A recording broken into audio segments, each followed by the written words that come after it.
오늘은 팔복의 5번째 시간입니다. 예수님께서 우리에게 가져오신 복에 대해서 계속해서 나누고 있는데요, 어떻게 잘 이해하고 계신지 모르겠습니다. 우리가 행복한 존재가 될 수 있는 이유, 복된 존재라고 불릴 수 있는 이유는 돈과 같은 물질에 있지 않는 것이죠. 돈을 많이 갖는다고 해서, 또 남들보다 잘 나간다고 해서 행복한 사람이라고 말할 수 없다는 것입니다. 이런 부분은 우리가 지난주까지 꾸준히 함께 나누어 보았습니다. 오늘도 이야기하고 싶은데 오늘 내용이 좀 많아서 건너뛰도록 하겠습니다. 예수님은 이제 물질적으로 돈과 같은 것으로 얻는 행복과는 본질적으로 다른, 차원이 다른 우리 존재의 변화로 얻는 행복에 대해서 설명하기 위해 사람들이 도무지 행복하다고 말할 수 없는 몇 가지 사례들을 가지고 이 복에 대해서 설명해 주셨습니다. 그러한 사람들, 그러니까 도저히 행복하지 못할 것 같은 사람들이 하나님을 만나게 되면 어떻게 변화될 수 있는지 설명해 주신 것이죠. 이런 변화, 인생이 달라지는 것은 어떤 대박이 나서 인생이 폈다, 더 편안한 인생을 살아간다, 부자로서 살아간다, 이런 것을 말하는 것은 아닙니다. 그러니까 내 재산이나 내 환경이나 내게 주어진 여러 가지 조건들이 변화되어서, 내 상황이 변화되어서 행복한 것이 아니라 그 인생을 살아가는 내가 달라졌기 때문에 행복하다고 말할 수 있는 것이죠. 그래서 우리는 어떤 처지에 있든지, 어떠한 상황과 환경에 있든지, 조금 과한 표현이지만 직장에서 잘리든지 사업이 망하든지 상관없이, 그런 것과 전혀 상관없이 우리는 여전히 행복한 존재이고 복된 존재이고 존귀한 가치를 지니고 있는 사람이더라. 그것을 예수님께서 여러 가지 이야기들로 가르쳐주고 있는 것이죠. 자, 이렇기 때문에 우리는 지금 우리가 하나님의 백성, 하나님의 자녀라는 것을 잊고 살아서는 안 됩니다. 왜냐하면 그것을 잃어버리는 것은 단순히 구원의 기쁨을 잃어버리는 것이 아니라 우리가 얼마나 복된 존재인지, 하나님의 자녀라는 사실이 이 세상과는 달리 얼마나 좋은 것인지를 잃어버리고 사는 것이기 때문입니다. 그것을 잃어버리고 신앙생활을 하면 신앙생활이 굉장히 무미건조해지는 것이죠. 아무런 의미 없는 신앙생활이 될 것입니다. 그렇지 않겠습니까? 주일날 예배 나오고 교회 나오는데 감격이 없어요. 하나님의 자녀로 살아가는 것에 대한 어떤 가치를 발견하지 못해요. 그냥 열심히 기도하고 열심히 예배를 드립니다. 메마른 예배가 될 수밖에 없죠. 하나님의 주신 복을 감사하며 드리는 예배와 그런 감정 없이 그냥 드리는 예배 가운데 어떤 것이 더 풍성한 예배로 드릴 수 있겠습니까? 어떤 사람이 훨씬 더 감격하며 신앙생활을 할 수 있겠어요? 하나님의 은혜, 그리고 내가 복된 존재인지를 깨닫고 그것에 감사하며 살아가는 사람이 훨씬 더 감격하는 예배가 될 수 있지 않겠습니까? 그래서 이것을 날마다 잊지 않고 살아가는 것, 재발견하면서 살아가는 것이 신앙생활 하는 데 있어서 굉장히 중요합니다. 자, 오늘 이 말씀을 통해 바로 그 하나님 나라에 속한 백성으로서 살아가는 복이 무엇인지 조금 더 알아가는 그런 시간이 되시기를 축복합니다.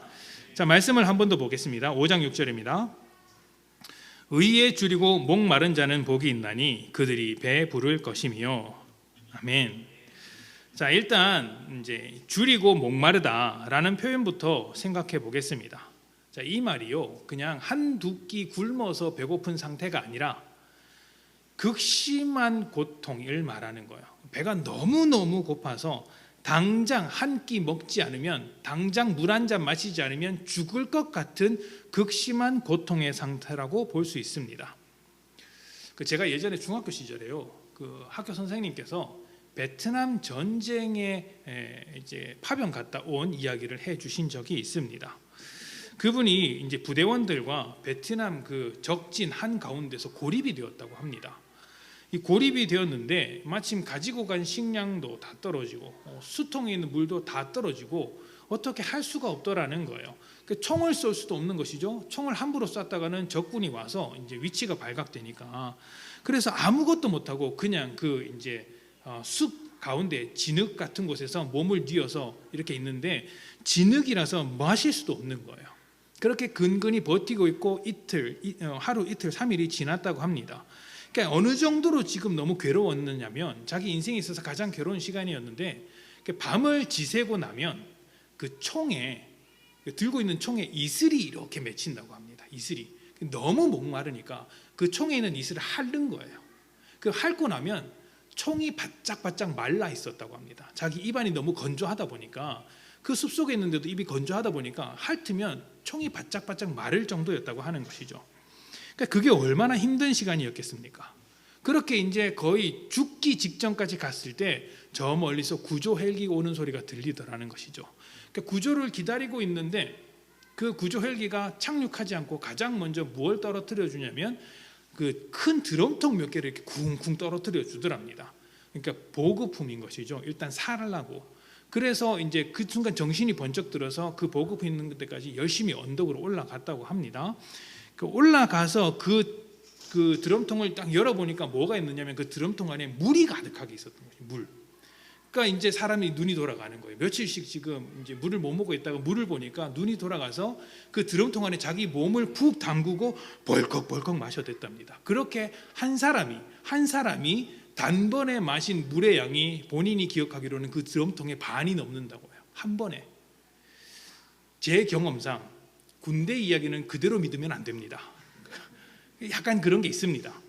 그래서 진짜로 그랬는지는 알 수는 없는데 좀 과장했더라도 정말 힘든 시기였던 것이죠. 그 전쟁의 상황에서 물과 식량 없이 버틴다는 것이 굉장히 힘들고 극심한 고통이라는 것쯤은 우리가 충분히 예상할 수 있을 것입니다.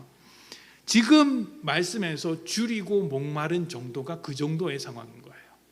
전쟁에서 물 한 잔 먹지 못해서 굶어 죽을, 목말라서 죽을 것 같은 그런 극심한 고통을 말하는 상황인 것이죠.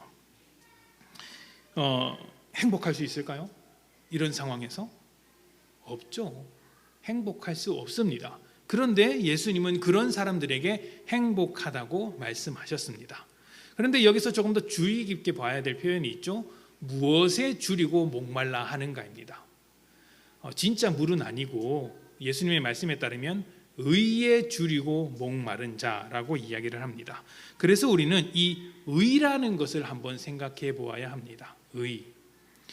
의라는 것은 마태복음에서 굉장히 중요한 주제입니다. 오늘 말씀에서만 의가 나오는 것이 아니라 마태복음을 읽어보시면 꾸준히 의에 관한 말씀이 나온다는 것을 발견할 수 있습니다. 뿐만 아니라 신약 성경 전반에 걸쳐서 의라는 주제는 꽤나 중요한 주제입니다. 뿐만 아니라 구약 성경을 포함하여 성경 전체에서 이 의라는 주제는 굉장히 중요한 주제입니다. 그래서 이 의라는 것을 좀 제대로 이해할 필요가 있어요. 의라는 말은 헬라어로 디카이오시네라는 거예요. 디카이오시네. 이것은 헬라 문화에서 어떤 신적인 요구, 신이 요구하는 것들을 하려고 할 때 그것을 충실히 하는 것을 가지고 디카이오시네라고 하는 것입니다. 근데 이 단어는 구약 성경에서 체다카라는 히브리어를 번역할 때 체다카라는 히브리어를 번역해서 기록할 때 디카이오시네를 썼습니다. 그래서 이 성경에서 말하는 것이 헬라 문화에서 말하는 것과 조금 다른 뉘앙스를 품고 있습니다. 체다카라는 단어는요, 관계 중심적인 단어예요. 관계 중심적인 단어. 그러니까 이 체다카가 의로움인데 이 관계 중심적인 단어로서 의가 어떤 의미냐면 서로 간의 관계 안에서 그 사람에게 주어진 의무를 다 하고 있을 때 그것을 의롭다라고 하는 거예요. 두 사람과의 관계가 있잖아요. 그럼 이 관계가 딱 생기면 두 사람에게 주어지는 어떤 의무나 역할이 있지 않습니까? 그 의무나 역할을 잘 하고 있을 때 그 사람을 보고 너 참 의롭구나라고 말할 수 있는 것이죠. 자, 예를 들면 부모와 자식 간의 관계에서 부모는 부모대로의 역할과 의무가 있고 자녀는 자녀로서의 역할과 의무가 있습니다. 부모가 부모로서의 역할과 의무를 소홀히 하지 않고 충실히 하게 되면 그 부모를 보고 체다카, 의로운 부모다라고 하는 것이죠. 자녀도 있죠. 자녀도 자녀로서 그 해야 할 역할, 부모를 경공이 아니고 공경이죠. 공경하고 순종하는 삶을 살아가는 것. 또 자녀로서의 어떤 일들을 할 때 그 자녀를 보고 참 의로운 자녀다. 참 훌륭한 자녀다라고 말을 해주는 것입니다. 이러한 관계는 우리가 살아가는데 널려 있습니다. 교회 안에서도 목사와 성도가 있죠. 목사가 의로운 목사가 되려면 성도와의 관계에서 목사로서의 역할을 충실히 잘 해야 합니다. 말씀을 준비하는 것도 그렇고 목양을 하는 것도 성실하고 충실히 할 때 의로운 목회자가 되는 것이죠. 성도들은 목회자에게 대하여 또 성도들 서로 간에 대하여 가지고 있는 그 의무와 역할을 성실하게 잘할 때 서로 사랑하며 섬기며 순종하며 살아갈 때 의로운 성도다라고 말할 수 있는 것이죠. 이렇게 관계 속에서 자기의 의무와 역할을 잘하고 있는 그 상태를 두고 의롭다 말하는 것이죠. 자, 이러한 관점은 사람이 관계라는 것을 떠나서 살 수 없다는 것을 받아들일 때, 그것을 인정할 때 굉장히 큰 의미를 지닙니다. 왜냐하면 우리는 작든지 크든지 직접적이든지 간접적이든지 관계를 맺고 살기 때문입니다. 우리는 누군가의 의무와 역할을 통해서 우리의 삶을 유지하고 있는 것이죠. 예를 들면 운전을 하는 동안에 우리는 혼자만 운전하지 않습니다. 옆 사람과 같이 운전을 하죠. 옆에 다른 운전자가 있습니다. 그럼 서로 같이 운전하는 관계 속에서 뭘 해야 합니까? 서로 교통법규를 잘 지켜야죠. 그게 의무지 않습니까? 교통법규를 잘못 어기면 어떻게 될까요? 큰 사고가 일어나죠. 그건 의로운 상태가 아닌 거예요. 서로 교통법규를 잘 지키며 안전운전을 하는 것, 그 상태를 운전자로서 의로운 상태라고 말하는 것이죠. 아주 잘 되는 것인데 이 의로운 상태가 깨지면 고통이 찾아오더라는 것입니다. 뿐만 아닙니다. 교통 신호를 만들기 위해서 도시 계획을 하는 사람도 있고요. 도시를 건설하는 사람도 있습니다. 신호등을 제작하는 사람도 있고 신호등이 돌아가기 위해서 전기를 공급하는 사람도 있습니다. 이런 모든 사람들이 각자의 자리에서 자기의 역할과 의무를 잘 할 때, 그렇게 해나갈 때 우리 사회는 의로운 사회가 되는 것이죠. 이렇게 우리 삶에 관계된 사람들이 어마어마하게 많습니다. 우리 시대는 누구나 다 연결되어 있는 사회라고 말하지 않습니까? 초연결 사회라고 이야기를 합니다. 이런 연결되어 있는 관계 속에서 각자 자기 역할을 잘하고 있을 때 그것을 의롭다고 말할 수 있는 것이죠. 그런데 어떻습니까? 여러분이 보시기에 모든 사람들이 각자의 역할과 의무를 제대로 하고 있다고 생각하십니까? 아니면 잘 못하고 있다고 생각하십니까? 넉넉하게 충분히 잘하고 있다고 생각하십니까? 아니면 부족한 점이 많다고 생각하십니까? 가정 안에서 여러분의 관계를 한번 생각해 보십시오. 부부나 자녀와의 관계 속에서, 직장에서 관계를 한번 생각해 보시고, 또 우리 사회 안에서 여러분에게 주어진 어떤 의무나 역할을 한번 생각해 보십시오. 잘하는 부분도 있을 것입니다. 많은 부분에서 그럴 것입니다. 그런데 그렇지 않은 점도 굉장히 많은 것이죠.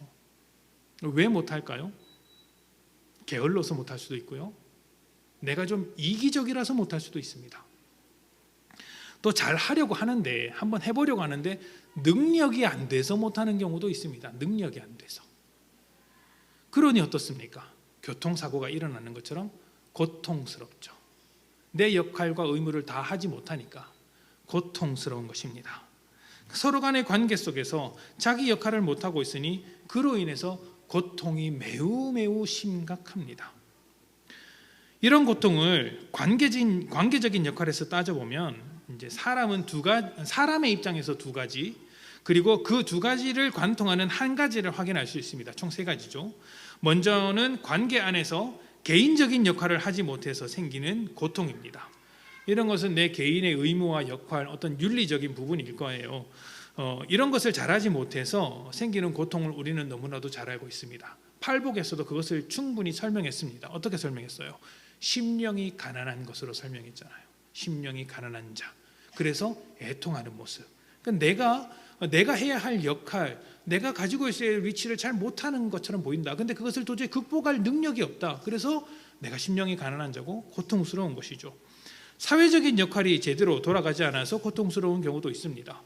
사회적인 제도가 미비해서 억울한 사람들이 자꾸 생기는 것, 공권력이 제대로 돌아가지 않아서 억울한 일을 당하는 것, 이런 것인 것이죠. 분통 터지는 일들이 수없이 일어납니다. 또 어떤 역할을 제대로 못하다 보니 어떤 사람은 사회에서 무능력한 사람으로 취급받기도 하더라는 것이죠. 그래서 온유한 사람, 아무짝에도 쓸모없는 사람으로 생각되어서 고통스럽기까지 합니다. 문제는 이런 역할을 하지 못하는 데 대한 해결책이 없다는 것입니다. 왜냐하면 이 두 가지 고통을 관통하는 한 가지 문제 때문이에요. 그것이 바로 하나님과의 관계입니다. 하나님과의 관계. 왜 우리는 우리 안에서의 그 역할과 의무를 제대로 못할까요? 하나님과의 관계가 무너져서 사람을 이해하지 못하기 때문입니다. 사회 안에서 그 역할과 의무를 다하지 못해서 억울하고 분통 터지는 일이 생길까요? 하나님과의 관계가 훼손되어서 이 사회가 어떤 모양으로 흘러가야 하는지 그 누구도 이해하고 있지 못하기 때문이죠. 그래서 우리는 하나님과의 관계를 먼저 회복하는 것이 중요하다라는 것입니다. 자, 하나님 앞에서 의로운 것, 하나님과의 관계 속에서 의로운 것은 하나님과 사람 사이에서 사람으로서의 역할과 의무를 다하는 것을 말합니다. 우리가 하나님 앞에서 의롭다라고 평가를 받을 수 있는 것은 하나님 앞에서 내 역할과 의무를 다할 때 그렇게 평가받는 것이죠. 사람의 의무, 사람의 역할이 무엇이겠습니까? 하나님께로부터 지음받은 하나님의 형상이니 하나님의 뜻대로 살아가는 것이죠. 하나님의 뜻대로 살아가는 것. 근데 그걸 못하는 거예요. 그걸 못하는 것입니다. 그래서 우리는 의인이 아니라 죄인, 의로운 사람이 아니라 죄에 붙들려 살아가는 사람이라고 평가받는 것이죠. 하나님의 뜻대로 살지 않는 죄인이 개인적인 역할을 잘하겠습니까? 개인적인 의무를 잘하겠습니까? 여러분 아까 생각해 보셨지 않습니까? 여러분 집에서 어떠십니까? 친구들 사이에서 잘하고 계십니까? 그 의무를 성실하게 완벽하게 하고 계십니까? 직장에서는 어떠십니까? 이것이 모두 죄 가운데 사로잡혀 있기 때문이라고, 하나님과의 관계가 무너져 있기 때문이라고 성경이 진단하고 있는 것이죠. 우리 사회도 똑같습니다. 언제나 갈등으로 가득하지 않습니까? 대통령을 뽑아놓으면 그 누구도 마음에 들지 않습니다. 대통령의 역할을 잘 못하는 것 같아서 우리 사회가 힘들어지는 것처럼 느껴지죠. 수많은 정치인들이 있지만 그들이 그 역할을 잘 못하기 때문에, 죄인으로서 그 역할을 감당하고 있기 때문에 우리 사회는 여전히 갈등으로 만연합니다. 정치인이나 대통령만 말하는 것이 아닙니다. 우리도 별반 다르지 않더라는 거예요. 우리도.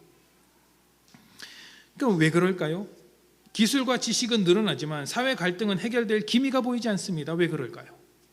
하나님의 형상으로서 우리가 살아가면서 해내야 할 의무와 역할을 이해하지 못하고 해내지도 못하는 것이죠.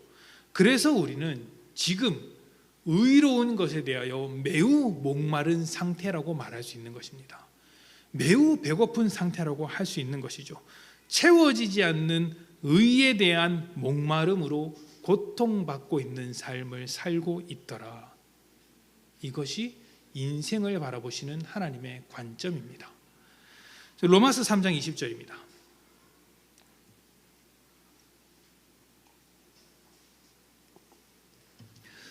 로마서 3장 20절.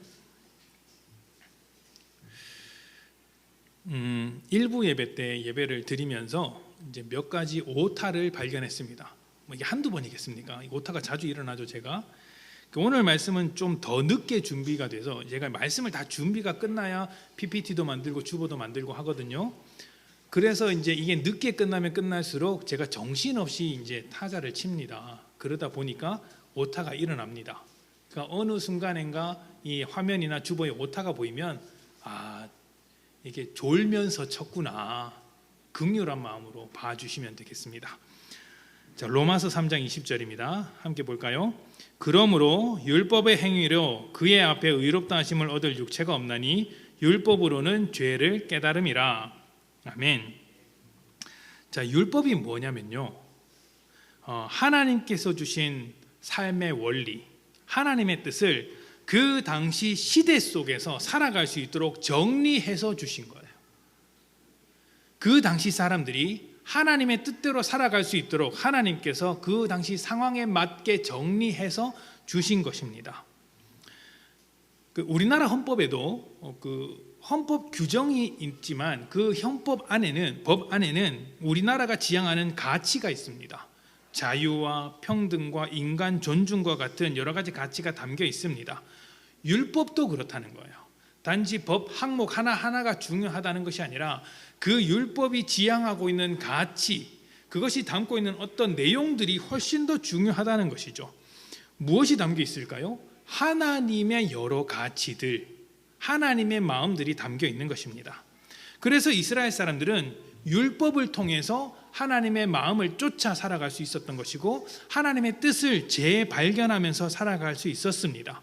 그것이 무슨 말이에요? 하나님의 형상이라는 자기 위치를 이해하고 하나님의 형상으로서 자기의 의무와 역할을 다 할 수 있는 것이죠. 그래서 하나님의 어떤 성품이 나로부터 이웃에게까지 뻗어나갈 수 있는 것입니다. 예수님께서 율법을 뭐라고 요약하셨어요? 하나님을 사랑하고 사람을 사랑하는 것이다 라고 요약을 하셨잖아요. 예수님께서 그렇게 요약을 하셨거든요. 이게 무슨 말이에요?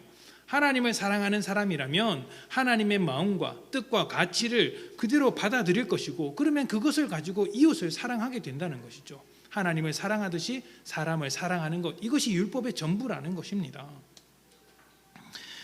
그러니까 이것이 하나님께서 원하시는 모습으로 살아가는 사람의 모습입니다. 하나님이 원하시는 대로 살아가는 사람의 모습. 그런데 여기에 실패하더라는 거예요. 여기에 형상을 지키지도 못하고 율법을 따라가지도 못합니다. 하나님과의 깨진 죄인이 그런 것을 잘할 수가 없겠죠. 그러니까 율법이 나쁜 것이 아니죠. 율법이 나쁜 게 아니라 율법을 지키지 못하는 사람의 상태가 문제라는 것입니다. 그래서 율법을 보면 하나님의 어떤 선하심이 담겨 있어서 율법으로는 죄를 깨닫게 한다라는 말이 되는 것입니다. 왜냐하면 율법을 지키라고 줬는데 사람이 그것을 지키지를 못해요. 율법이 나쁜 것입니까? 아니죠. 율법에는 하나님의 선하심이 담겨 있습니다. 근데 사람이 그걸 지키지 못해요. 그것을 보고 사람에게 문제가 있구나. 사람이 죄인이구나. 큰일 났구나. 이거 어떡하지? 이렇게 문제 제기가 가능한 것입니다. 자, 그런데 더 심각한 문제가 있어요. 마태복음 5장 20절을 봅시다.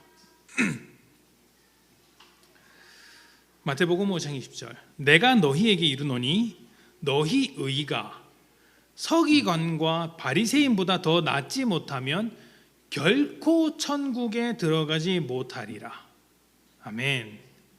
자, 바리새인보다 더 나은 의가 아니면 하나님 나라에 들어갈 수 없다고 합니다. 여러분, 근데 바리새인보다 더 나은 의가 어떤 의일까요? 바리새인은 율법을 가장 잘 지키는 사람들입니다. 그런데 성경의 평가는 무엇입니까? 율법을 잘 지키는 이스라엘 사람들도 사실은 율법을 잘 못 지키는 자들이다라고 평가하고 있지 않습니까? 그렇게 율법을 잘 지키는 사람도 율법에 못 미치는 인생을 살고 있다. 이것이 성경의 평가입니다. 완벽한 율법으로 살고 있는데도 그것이 못 미칩니다. 근데 그것보다 더 잘하려면, 더 나은 의로 살아가려면 율법을 어느 정도까지 지켜야 가능한 것입니까? 여러분은 바리새인보다 율법을 잘 지킬 수 있습니까? 그보다 더 나은 의가 있어야 한다는데요. 불가능하죠. 불가능합니다. 예수님께서 그러면 불가능한 말씀을 주신 것일까요? 그건 아닐 것입니다.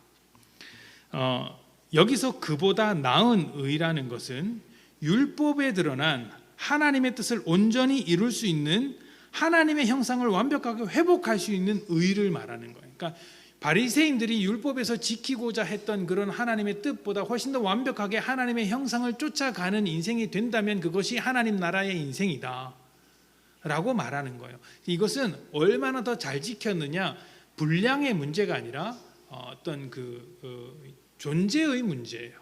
존재, 내용이 다른 거예요. 어떻게 다른지를 한번 보도록 합시다. 이렇게 다릅니다. 로마서 3장 21절부터 22절입니다. 바리새인보다 더 나은 의가 어떤 의냐? 로마서 3장 21절부터 22절. 이제는 율법 외에, 너희가 아무리 해도 율법을 지키지 못하니까 그 율법 외에 또 다른 의가 나타났다. 하나님의 한 의가 나타났으니 율법과 선지자들에게 증거를 받은 것이라. 증거를 받은 것이라가 무슨 말이죠? 율법과 선지자들이 가지고 있는 그 내용을 그대로 담고 있는 것이다라는 것입니다. 그것이 무엇입니까? 곧 예수 그리스도를 믿음으로 말미암아 모든 믿는 자에게 미치는 하나님의 의니 차별이 없느니라. 아멘. 그 율법 외에 하나님께서 새로운 의를 우리에게 주셨는데 그것이 예수 그리스도. 예수 그리스도를 믿는 믿음으로서의 의라는 것이죠. 예수님은 율법과는 또 다른 새로운 의로움으로서 우리에게 오셨습니다. 그게 십자가죠, 십자가. 십자가에는 하나님의 의로우심이 있습니다. 사람은 하나님의 형상이라는 사람의 역할에 실패했으나 하나님은 하나님 되심의 역할을 충실히 해내셨던 것이죠. 말씀드렸잖아요. 의로움이 뭐라고요? 의로움이 뭐라고요? 관계에 있어서 자기 역할을 다하는 것, 자기 의무를 다하는 것 아닙니까? 근데 사람이 의롭습니까? 의롭지 못하죠. 왜냐하면 하나님과의 관계에서 자기 역할을 못하고 있잖아요. 그러면 하나님은 의로우십니까? 의로우시죠. 왜 의로우십니까? 우리가 죄인임에도 불구하고 하나님은 하나님의 역할을 지금도 잘하고 계시지 않습니까? 선인과 악인에게 똑같이 해와 비를 내려주시고 공기를 주시고 살아갈 수 있도록 이 세상을 운영하고 계십니다. 뿐만 아니라 죄인들이 구원받을 수 있도록 그 아버지 되심을 끝까지, 그 창조주 되심을 끝까지 이끌고 가십니다. 그래서 예수 그리스도로 말미암아 우리에게 구원의 길을 열어주신 것이죠. 우리가 죄를 지었다고 버린 것이 아니라 하나님의 역할을 끝까지 잘해내시기 위하여, 아버지의 역할을 끝까지 잘해내시기 위하여 하나님의 약속을 신실하게 지켜내시며 그의 자비와 긍휼과 사랑을 드러내시기 위하여 얼마나 은혜로운 분인지 알려주시기 위하여 예수 그리스도를 보내셨고 우리를 구원하셨습니다. 하나님의 의로움이, 하나님의 역할과 의무에 대한 성실하심이 예수님을 통해 증명되었던 것이죠. 자, 그래서 로마서 3장에서 이렇게 이야기를 합니다. 로마서 3장 23절부터 26절입니다. 로마서 3장 23절부터 26절. 모든 사람이 죄를 범하였음에 하나님의 영광에 이르지 못하더니 그리스도 예수 안에 있는 속량으로 말미암아 하나님의 은혜로 값없이 의롭다 하심을 얻은 자 되었느니라. 이 예수를 하나님이 그 피로써 믿음으로 말미암는 화목제물로 세우셨으니 이는 하나님께서 길이 참으시는 중에 전에 지은 죄를 간과하심으로 자기의 의로우심을 나타내려 하심이니 곧 이때에 자기의 의로우심을 나타내사 자기도 의로우시며 또한 예수 믿는 자를 의롭다 하려 하심이라. 아멘. 누구를 의롭게 만드셨습니까? 예수를 믿는 사람들을 의롭게 만드시기 위하여 지금 이런 일들을 하셨다는 것이죠. 그래서 27절 이하에 보면 너희가 구원받은 것을, 너희가 의롭게 된 것을 자랑할 수 없다라고 이야기를 해요. 우리가 한 게 아니니까. 누구를 자랑합니까? 그렇게 우리를 의롭게 만들어주신 하나님의 의로우심, 곧 복음을 자랑하는 것입니다. 성도는 하나님 앞에서 어떠한 역할도 하지 못했던 죄인입니다. 모든 사람이 죄를 범하였음에 하나님의 영광에 이르지 못했던 그런 죄인이었던 것이죠. 그렇게 시작을 하지만 우리는 예수 그리스도를 믿음으로 의롭게 되었습니다. 이제 하나님의 형상이 회복되어 우리가 원래 가지고 있어야 할 그 의무와 역할을 잘 할 수 있게 된 것입니다. 그 역할이라는 것이 무엇일까요? 하나님의 뜻대로 하나님을 대신해서 하나님의 어떠하심을, 하나님의 성품을 이 세상 가운데 드러내는 것입니다. 이것을 제가 몇 차례에 걸쳐서 통치와 다스림이라는 말로 몇 번 말씀을 드렸습니다. 하나님의 통치를 우리가 이 세상에서 대신 행하는 것, 대행하는 것입니다.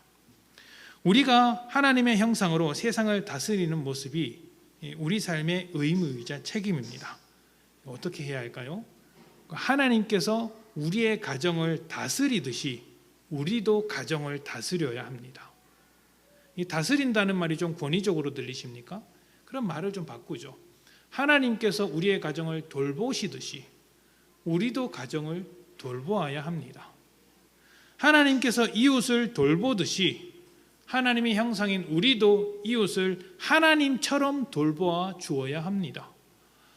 하나님께서 우리의 직장과 사업을 이끌어 주시듯이 우리도 직장과 사업을 하나님의 형상으로서 이끌고 갈 수 있어야 합니다.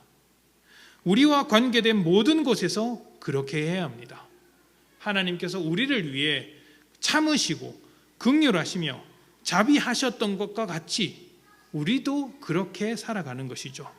그리고 무엇보다 이것이 십자가를 통해 이루어졌다는 것을 기억해야 합니다. 하나님의 의가 예수님을 통한 십자가로 이루어졌다는 것을 기억할 때 우리의 역할이 나의 십자가를 지는 것이라는 것을 발견할 수 있는 것이겠죠. 마태복음 6장 33절에 이런 말씀이 있습니다. 중요한 말씀입니다. 한번 볼까요? 그런즉 너희는 먼저 그의 나라와 그의 의를 구하라. 그리하면 이 모든 것을 너희에게 더하시리라. 아멘. 자, 여기서 예수님이 너희는 먼저 그의 나라와 그의 의를 구하라고 말씀하신 건 먼저 구할 게 있고 나중에 구할 게 있다, 이런 의미가 아닙니다. 먼저 구할 게 있고 나중에 구할 게 있다, 이런 의미가 아니라 지금부터 제가 설명드리는 내용이 훨씬 더 정확한 것 같습니다. 이렇게 이해하시면 좋겠어요. 하나님의 형상을 회복하여서 의로운 사람으로 살아가는 너희는 해야 할 일이 있다. 그 해야 할 일은 하나님 나라와 하나님의 의를 구하는 것이 전부다. 하나님의 형상을 회복한 너희는 하나님 나라와 하나님의 의를 구하는 것이 전부다. 그것밖에 없다라는 것이죠. 여기서 먼저라는 말은요, 첫 번째, 1번 이런 의미인데 성경에서 첫 번째라는 것은 전체를 의미하는 그 내용을 담고 있어요. 성경에서 장자가 가지고 있는 의미가 있죠. 장자. 하나님의 첫째가 누구십니까? 예수님이죠. 하나님의 모든 것이 예수님 안에 계시죠. 모든 것을 의미합니다. 그러니까 아브라함의 장자가 누구입니까? 성경을 통독하고 있는데도 아브라함의 장자가 누구죠? 이삭이죠. 훌륭하십니다. 이만큼만 알아도 성경을 많이 아시는 겁니다. 자, 이 이삭이 아브라함의 모든 것이에요. 장자는 그 집안을 대표하는 모든 것입니다. 첫째라는 것은 그런 의미가 있어요. 여러분, 11조가 뭡니까? 성경에서 11조를 어떻게 이야기를 해요? 10분의 1입니까? 그건 정확한 표현이 아니에요. 하나님께 너희의 첫 소산을 드리라고 하잖아요. 첫 소산. 그 첫 번째 소산이 무엇을 의미할까요? 내가 벌어들이는 이 모든 소산이 하나님의 것이다. 그런 의미로서 첫 번째 것을 드리는 거예요. 그래서 11조를 하는 것도 그런 의미로 드려야 되는 거예요. 10분의 1을 떼어서 드리는 게 아니라 그것을 드림으로 인해서 내 모든 것이 하나님의 것이다라는 것이죠. 그래서 10분의 1을 하나님께 드렸으면 나머지 10분의 9는 어떻게 사용해야 됩니까? 내 마음대로 사용해야 됩니까? 하나님의 뜻대로 선하게 사용해야 합니다. 먹고 사는데 사용하지 말라는 게 아니라 먹고 사는데 사용하더라도 선하게 사용하시라는 것이죠. 그게 11조를 드리는 의미인 거예요. 의미. 기부금처럼 드리는 게 아닙니다. 자, 여기서 먼저 너희가 그의 나라와 그의 의를 구하러 가셨다면, 너희가 구할 것이 있다면 그게 전부다. 전부다. 그의 나라와 의를 구하는 게 전부다. 그렇게 기도하면 그 뒤에 뭘 해주시겠다는 겁니까? 내가, 하나님께서 너희에게 필요한 모든 것을 더해 주겠다라는 거예요. 더해 주겠다. 그게 무슨 말입니까? 그러니까 우리가 하나님의 통치를 이 땅 가운데 이루어 살면 하나님께서는 하나님의 역할을 다 하시겠다는 겁니다. 우리가 하나님의 뜻을 따라 하나님의 나라, 하나님의 의를 따라 살아가는 삶을 살아가면은 하나님은 하나님으로서의 역할을 다 하시며 우리의 삶을 책임져 주시겠다는 것이죠. 그러니까 우리의 역할과 하나님의 역할을 다 잘하는 그러한 기도가 지금 마태복음 6장 33절에서 요구하는 기도입니다. 그리고 이 기도를 아주 형식적으로 늘려놓은 것이 주기도문이죠. 주기도문에서도 우리가 살펴봤을 때 하나님의 통치가 우리에게 임하게 해주십시오, 임하게 해주십시오, 하나님의 나라를 구하는 기도라고 말씀드렸지 않습니까? 우리는 의에 줄이고 목마른 인생에서부터 시작했지만 이제는 배부른 인생이 되었습니다.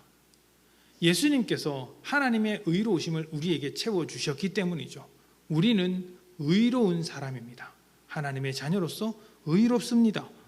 십자가의 은혜가 우리를 의롭게 만들었습니다. 그래서 우리는 세상과는 다르게 이 의가 넉넉하게 자리 잡고 있습니다. 하나님의 뜻을 거절할래야 거절할 수가 없습니다. 이미 충만하게 우리 가운데 넘치고 있습니다. 제가 어떻게 하나님의 뜻을 거절할래야 거절할 수 없다고 이렇게 장담하는 줄 아십니까? 우리 안에 계신 성령님 때문이죠. 요한복음 16장 13절부터 15절 말씀에 이런 말씀이 있습니다.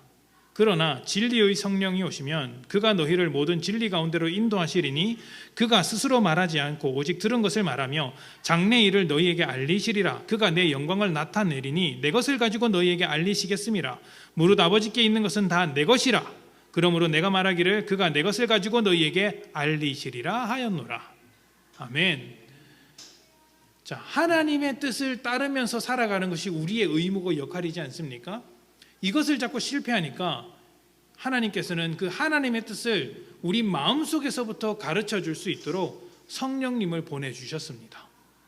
그래서 성령님은 우리를 진리 가운데로 이끌어 가시며 거룩하게 살아가도록 하십니다. 하나님의 뜻대로 살아가도록 하는 것이죠. 그래서 우리가 현실을 살면서 실패하고 넘어져도 다시 믿음으로 돌아올 수 있는 것이죠. 설령 우리가 조금 잘못된 길을 갈지라도 그때마다 성령님은 우리에게 가르쳐 주시며 감동케 하셔서 결국에는 우리가 하나님의 뜻대로 살아가도록 인도해 주십니다.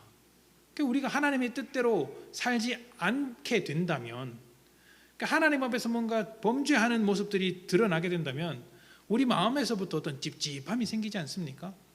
뭐 뒤통수가 뜨끈뜨끈하고, 그렇죠?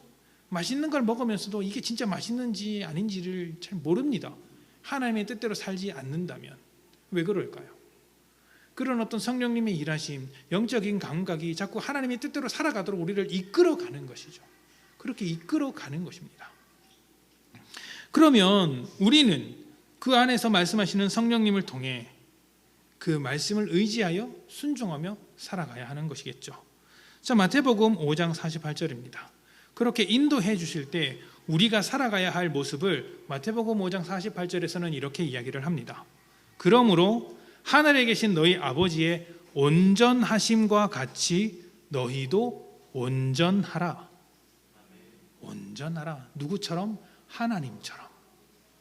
앞서 본 바와 같이 5장 20절에는 바리새인의 의로움보다 더 나은 의로움이 아니면 하나님 나라에 들어갈 수 없다는 말씀을 보았습니다. 그것이 있었죠.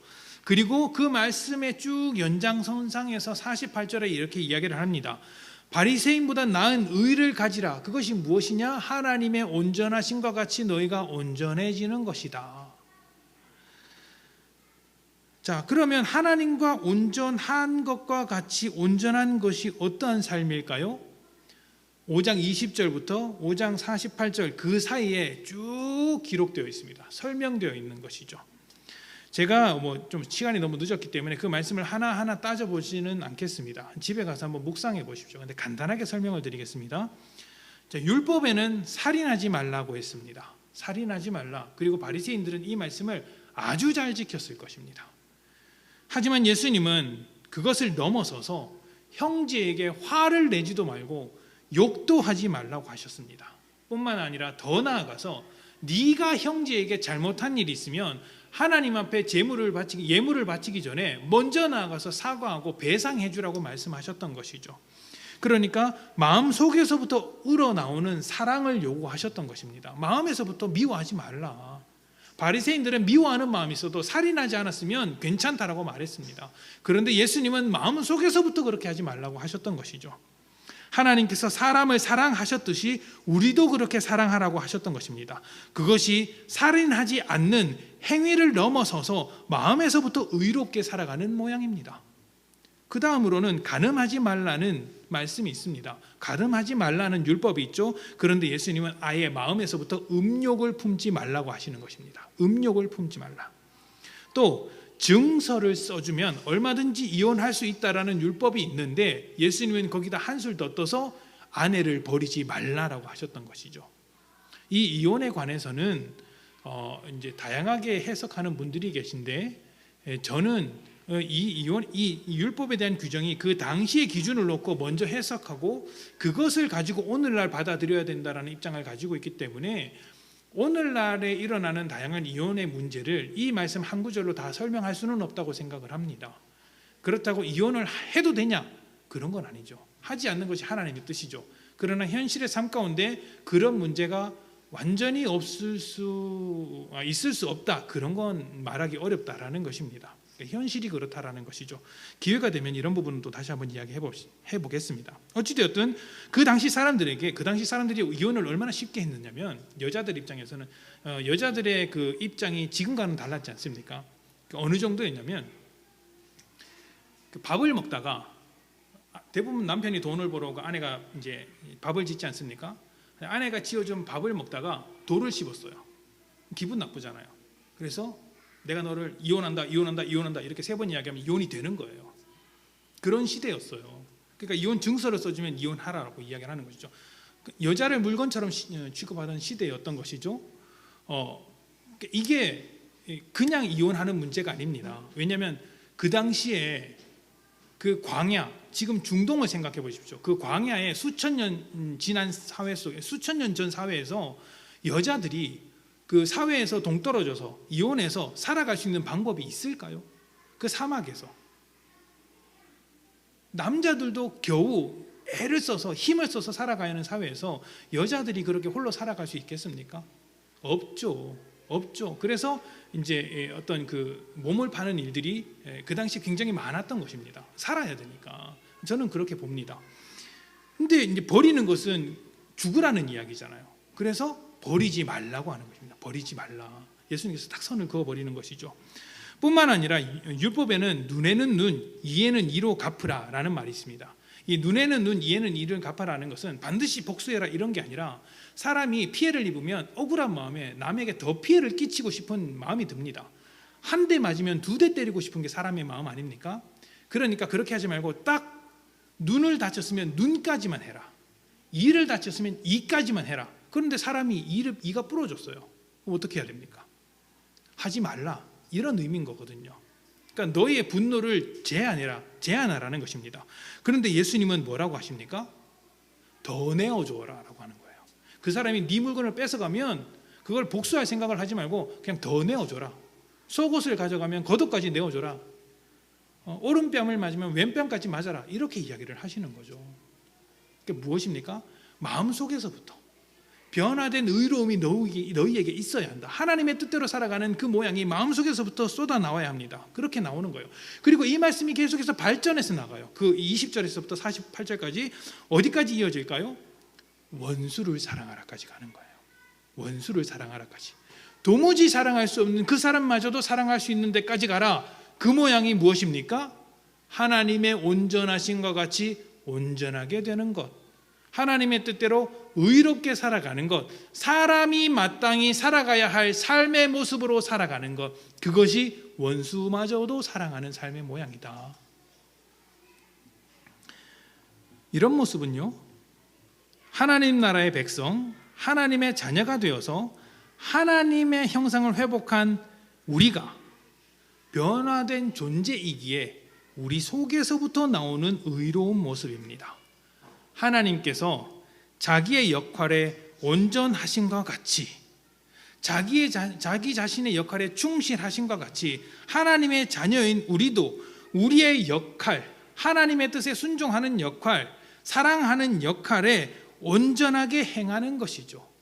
그러니까 하나님께서 얼마나 사랑이 풍성하시고 긍휼하신 분이냐면, 사람에 대해서 관대하신 분이냐면, 멀쩡하게 사는 사람이나 아주 극악무도한 범죄자나 똑같이 햇빛을 주십니다. 똑같이 공기를 주십니다. 그만큼 긍휼하신 분이죠. 그러니까 우리도 그렇게 해야 된다라는 거예요. 하나님의 자녀이니까. 아니, 저 사람은 도저히 사랑받을 만한 자격이 못 되는데요? 이렇게 말할 수 있습니다. 그러면 예수님께서 우리에게 물으실 것입니다. 너는 하나님께 사랑받을 만한 자격이 돼서 사랑을 받았느냐? 그럴 수 없죠. 모든 사람이 죄를 범했으니까. 하나님의 영광에 이르지 못하는 죄인이니까. 하나님이 우리를 사랑하셨기 때문에 우리도 사랑하는 것입니다. 우리는 의에 대하여 메마르고 목마른 시대를 살아가고 있지만, 하나님의 신실하심 덕분에 의에 대하여 배부른 자들이 되었습니다. 우리 시대는 배고픈 자들인데 우리는 그 가운데서 배부른 자로 살고 있다는 것이죠. 하나님께서 우리를 위해 그 역할을 충실히 해내고 계신 것입니다. 그래서 우리가 하나님 나라의 백성이 된 거예요. 의로움이 생긴 거예요. 의로운 존재가 된 거예요. 배부른 우리, 하나님의 의로우심에 따라서 의롭게 된 우리가 하나님의 뜻을 알게 되었으니 하나님의 형상을 회복한 자로서 우리는 이제 그 뜻대로 살아가야 합니다. 하나님의 온전하심과 같이 우리도 그 뜻을 온전하게 순종하는 것이죠. 그래서 겉으로만 잘 믿는 것이 아니라 마음에서부터 순종하는 모습이 있어야 합니다. 순종이라는 것이 중요한 이유가 바로 여기에 있는 것이죠. 결국에는 하나님의 사랑이 우리에게서부터 보여져야 한다는 것이죠. 세상 사람들이 우리를 볼 때 하나님의 사랑을 느끼지 못하면 그거 참 곤란한 것입니다. 여러분, 우리 교회는 하나님의 온전하심과 같이 온전한 교회가 되어야 합니다. 그러니까 우리 교회 이름이 늘사랑교회죠. 이제 제가 사역한 교회 또 함께 동역했던 교회들이 이제 늘사랑교회였기 때문에 우리 한 커뮤니티를 이루기 위해서 늘사랑 이름을 가져온 것도 있지만 사실은 지금에 와서 고백하지만 몇 가지 이름을 놓고 고민을 했었어요. 그런데 이 사랑이라는 정체성보다 더 뛰어난 것이 그리스도인에게는 없겠다라는 생각이 들어서 이 늘사랑의 이름을 그대로 가져왔습니다. 하나님의 온전하신 것과 같이 우리가 온전하는 모습이 바로 사랑이기 때문이죠. 그러면 여러분, 이 늘사랑 교회라는 이름에 걸맞는 성도가 되어야 하지 않겠습니까? 서로가 하나님의 뜻을 따라 살아가는데 열심을 내셔야 합니다. 서로가. 그것이 사랑이라는 열매로 드러나야 하는 것이죠. 에베소서 4장 22절부터 24절 말씀에 이런 말씀이 있습니다. 너희는 유혹의 욕심을 따라 썩어져가는 구습을 따르는 옛사람을 벗어버리고 오직 너희의 심령이 새롭게 되어 하나님을 따라 의와 진리의 거룩함으로 지으심을 받은 새 사람을 입으라. 아멘. 자, 의와 진리의 거룩함으로 새 사람을 입습니다. 새 사람이 되었죠. 그렇게 의를 입은 새 사람, 의로운 사람이 된 것이 어떤 삶의 내용을 가지고 있을까요? 계속해서 보면 이렇게 설명을 합니다. 에베소서 5장 1절입니다. 24절 이후로 쭉 설명을 하고 정리해서 5장 1절에 이렇게 얘기를 합니다. 그러므로 사랑을 받는 자녀같이 너희는 하나님을 본받는 자 되고 그리스도께서 너희를 사랑하신 것 같이 너희도 사랑 가운데서 행하라. 사랑 가운데서 행하라. 이것이 의로움을 옷 입은 새 사람으로 살아가는 우리의 삶이어야 한다는 것이죠. 그는 우리를 위하여 자기 자신을 버리사 향기로운 제물과 희생 제물로 하나님께 드리셨느니라. 그러니 너희도 그렇게 하라. 바로 이렇게 온전해야 합니다. 하나님을 본받아서 예수님께서 우리를 사랑하신 것과 같이 온전해지는 것, 그것이 의로운 삶이고 하나님 앞에서 우리의 역할과 의무를 다하는 의로운 삶이죠. 그는 우리를 위하여 자신을 버리셨습니다.